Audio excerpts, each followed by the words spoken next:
آپ لوگوں کو پتہ نہیں کیا آپ کو سرکاری پوسٹوں کی بڑی اہمیت ہوتی ہے، اس کی کیا حیثیت ہے؟ 8 مہینے بھی نرم ہے، 40 سال میں نے پروفیشن میں گزارے، وہ آپ کو یاد نہیں ہے۔ نہیں سر یاد وہ بھی ہے، بس چونکہ وہ ہم ٹیکس کی بات بھی کرنا چاہ رہے تھے کہ ٹیکس میں ہم سے کہاں کمیاں کوتاہیاں ہوتی ہیں ٹیکس کلیکشن میں، وہ جس طرح ہم دیکھتے ہیں کہ ایک اسپیسیفک ڈومین میں ہمیں ٹیکس زیادہ کلیکٹ کرنے کی باتیں کی جاتی ہیں، لیکن اوور آل اگر ہم دیکھیں ٹیکس چوروں کو نہیں پکڑا جاتا، اس پر بھی آپ کیا یہ کہنا چاہیں گے کہ سسٹم میں کمی کوتاہی ہے، سسٹم کی وجہ سے یہ نہیں ہو پاتا؟ نہیں دیکھیے ہم کرنا نہیں چاہتے نا، جب میں نے دکانداروں کو پکڑنے کی کوشش کی تھی تو اسٹیٹ نے اس میں ہمارا ساتھ دیا، ٹھیک ہے نا۔ جب ہم اسمگلنگ کے خلاف چلے تو اس میں ہمارا ساتھ نہیں دیا گیا، جب ہم ٹریک اینڈ ٹریس میں گئے تو ہمارا ساتھ نہیں دیا گیا، جب ریئل اسٹیٹ میں گئے تو ہمارا ساتھ نہیں دیا گیا۔ تو یہ بات نہیں ہے کہ ٹیکس کلیکٹ نہیں ہو سکتا، سوال یہ ہے کہ کیا ریاست صحیح ٹیکس کلیکٹ کرنا چاہتی ہے؟ اگر نہیں چاہتی تو نہیں چاہتی، اس میں کیا ہو سکتا ہے؟ تو یہ باتیں کہ یہ ٹیکس ہوتا ہے، یہ ہوتا ہے، یہ ساری باتیں کوئی زیادہ اہمیت نہیں رکھتی کہ کیا ریاست کرنا چاہتی ہے؟ نہیں کرنا چاہتی۔ اب ریاست اگر چاہتی ہے، جہاں پہ ریاست چاہتی ہے اپنے ریٹ کو قائم کرنا، آپ نے دیکھ لیا انہوں نے قائم کر کے دکھایا ہے نا کچھ چیزوں میں، تو اگر ریاست چاہتی ٹیکس بھی کر سکتی تھی۔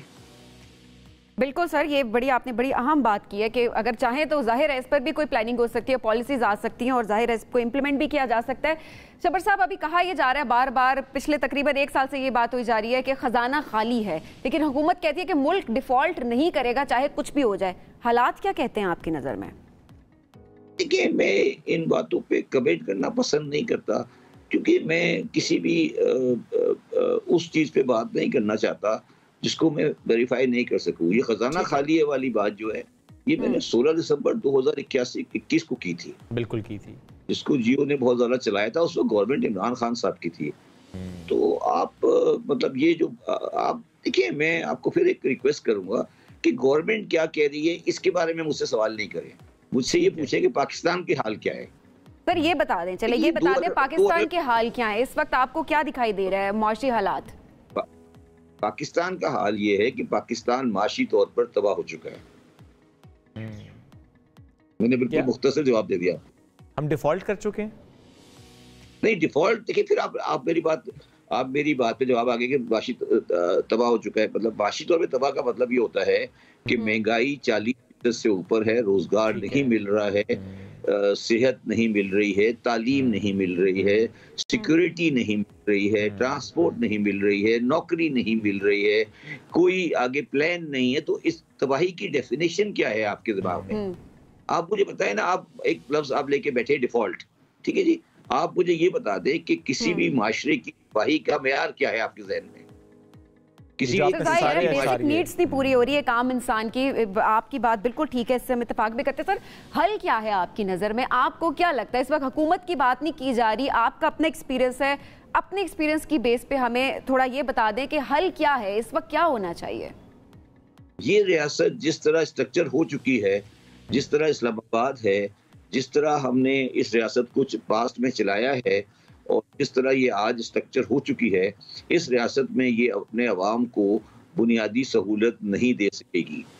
تو ریاست کو ری اسٹرکچر ہونا چاہیے، اور میں اس حد تک آگے جاتا ہوں کہ اگر اس کے لیے آپ کو آئینی ترمیم کرنی پڑے تو وہ بھی کریں، صوبے بنائیں، ڈیم بنائیں، بڑی گاڑیاں بند کریں، گورنر ہاؤس بند کریں، یہ ساری انٹرنیشنل ایئر لائنز میں فرسٹ کلاس کی پاکستان میں ٹریول بند کریں، یہ ساری چیزیں وہ کریں جو کچھ عوام کے لیے ہو۔ کچھ چیزیں سمبولک کریں، کچھ چیزیں نان سمبولک کریں۔ مجھے یہ سمجھائیں کہ اس طرح کے غریب ملک میں کیا پرائم منسٹر اور chief justice of the supreme court اور ان کے پاس مرسیڈیز گاڑی ہونی چاہیے اور 4 مرسیڈیز گاڑیاں چل رہی ہیں؟ تو یہ باتیں آپ لوگ نہیں کرتے، بلا وجہ کی باتیں ٹائم ضائع کر رہے ہیں کہ یہ ہونا چاہیے وہ ہونا چاہیے۔ تو آپ لوگ مطلب کیا آپ اپنا 25 منٹ ٹائم پروگرام کر رہے ہیں، ٹی وی کا ٹائم پورا کر رہے ہیں، مجھے میرا بھی ٹائم خراب کر رہے ہیں، اپنا بھی ٹائم خراب کر رہے ہیں۔ آپ کی رائے کیونکہ ہم لینا چاہتے ہیں جو ہمارے لیے بہت ضروری ہے، آپ کی رائے اہمیت رکھتی ہے ہمارے لیے، قابل احترام ہے۔ آپ تو بات تو آپ سے ضرور پوچھی جائے گی، کی بھی جائے گی، اور اس سے پہلے بھی شاید آپ نے سیگمنٹ دیکھا ہو ہمارا، تو بلال کیانی صاحب ہمارے ساتھ موجود تھے، ان سے بھی ہمارا یہی سوال تھا کہ حکومت نے اپنے اخراجات کتنے کم کیے۔ عوام کے ریپرزینٹیٹیو سے ہم یہاں پہ تو عوام کے حوالے سے ہی بات کریں گے اور آپ کی رائے بھی کوئی شک نہیں کہ شبر صاحب ایک عام پاکستانیوں کی طور پہ یہ بات کر رہے ہیں کہ نئے صوبے بننے چاہیے, نئے ڈیمز بننے چاہیے, کچھ سمبولک اور کچھ ایسے کام ہونے چاہیے جس سے پھر پاکستان کو فائدہ ہو, عوام کو فائدہ. شبر صاحب بہت شکریہ, ساتھ موجود تھے. We really wish and hope کہ شبر صاحب کی جو یہ ساری تجاویز ہیں, جو ان کی گفتگو ہے, وہ حکومت اس کو سنجیدگی سے سنے, دیکھے, اس پر عمل کرے, چونکہ یہ بات پاکستان کی ہے, پاکستان کی یعنی ایک پاکستانی کی. بریک کے بعد واپس آتے ہیں, ساتھ رہیے.